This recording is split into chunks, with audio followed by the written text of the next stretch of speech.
एक ही महवर था, वो नबी पाक की इज्जत, एक ही मरकज था। काश वो चीज अगर आज आ जाए, ये सब भूल जाएंगे इख्तिलाफात। असल बात ये जहालत इतनी भरी हुई है, ये छोटे छोटे तबकों में बैठ करके पता नहीं किसको किसको कोसते रह जाते।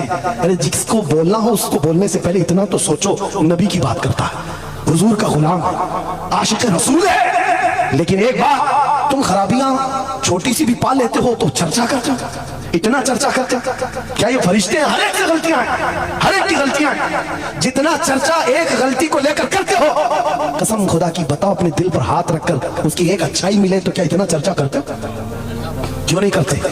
इसका मतलब है दिल बीमार है तुम्हारा, साथ ही हसद है, जिसको लेकर किसी को टॉन्ट करते हो, किसी को तानाजानी करते हो। सोशल मीडिया इस पर भरा पड़ा हुआ है, नए नए मुफत्तिन इस तरह के मुनाजिर आए हुए हैं।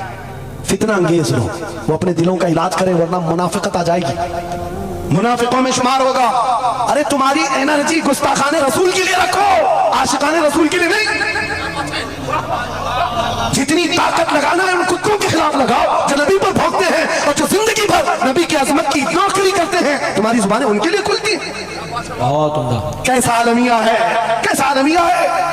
जिंदगी भर नबी की नात पढ़ने वाले को एक कूड़ा करकट जमा करने वाला सब्जी बेचने वाले के सामने खड़े होकर अपना ईमान साबित करना पड़ रहा है। बड़े बड़े मशाइख को आज सर्टिफिकेट दिखाना पड़ रहा है, मैं भी मोमिन हूं, मैं भी मोमिन हूं। और किसके सामने?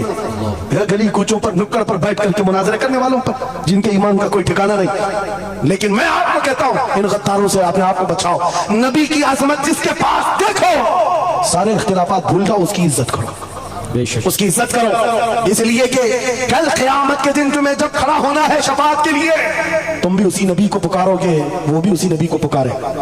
लेकिन एक बात सुन करके जाओ, मेरे आका ने फरमाया मेरा उम्मती, ये नहीं कहा मेरी अहले बैत, अहले बैत का मकाम बहुत बुलंद है। फरमाया मेरा उम्मती दूसरे उम्मती से लड़ पड़ा, और उसके बाद फिर दोनों में एक ने कहा कि मुझे एहसास हो गया, माफ कर दो, और दूसरे ने कहा नहीं माफ करता। हुजूर फरमाते हैं कल क़यामत के दिन वो मेरी शफाअत के करीब ना आए, अल्लाहु अकबर, वो मेरी शफाअत के करीब ना आए। नबी को कितना एहसास है तुम्हें जोड़ कर रखने का, तुम्हारे इत्तिहाद का। हुजूर पाक ने 3 दुआएं की थी मस्जिद इजाबा के पास, एक दुआ नहीं पहुंची जिसमें वो यही दुआ थी कि अल्लाह मेरी उम्मत को इख्तिलाफात से बचा।